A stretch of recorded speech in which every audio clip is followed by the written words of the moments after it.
बहुत समय पहले एक छोटे से राज्य में एक न्यायप्रिय राजा रहते थे। उनका नाम था राजा विजय सिंह। वे अपनी प्रजा से बहुत प्रेम करते थे और हमेशा सच और न्याय का साथ देते थे। एक दिन दरबार में दो आदमी आए। एक अमीर व्यापारी था और दूसरा गरीब किसान। व्यापारी गुस्से में बोला, महाराज, इस किसान ने मेरा सोना चुरा लिया है। किसान हाथ जोड़कर बोला, महाराज, मैं निर्दोष हूं। मैंने कोई चोरी नहीं की। मैं तो दिन रात अपने खेत में मेहनत करता हूं। राजा ने दोनों की बात ध्यान से सुनी। वे समझ गए कि केवल बातों से सच का पता नहीं चलेगा। इसीलिए उन्होंने एक योजना बनाई। राजा बोले, तुम दोनों कल फिर दरबार में आना, तब तक मैं सच का पता लगा लूंगा। रात में राजा ने गुप्त रूप से अपने सैनिकों को व्यापारी के घर भेजा।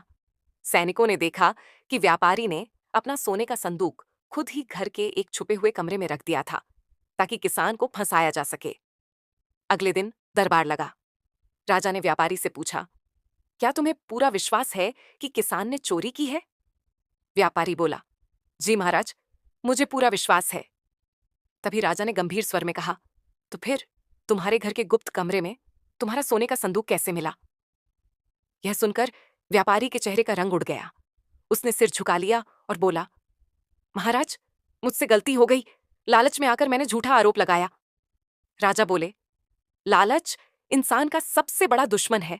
तुमने एक निर्दोष व्यक्ति को बदनाम करने की कोशिश की है। राजा ने व्यापारी को दंड दिया कि वह अपनी संपत्ति का एक हिस्सा गरीबों में बांटे और किसान से माफी मांगे। किसान की आंखों में खुशी के आंसू आ गए। उसने कहा, महाराज, आपके न्याय के कारण ही हम सुरक्षित हैं। राजा मुस्कुराए और बोले, याद रखो, सत्य कभी छुपता नहीं।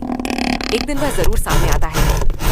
उस दिन के बाद राज्य में सभी लोग ईमानदारी से रहने लगे और राजा विजय सिंह की न्यायप्रियता की चर्चा दूर दूर तक फैल गई।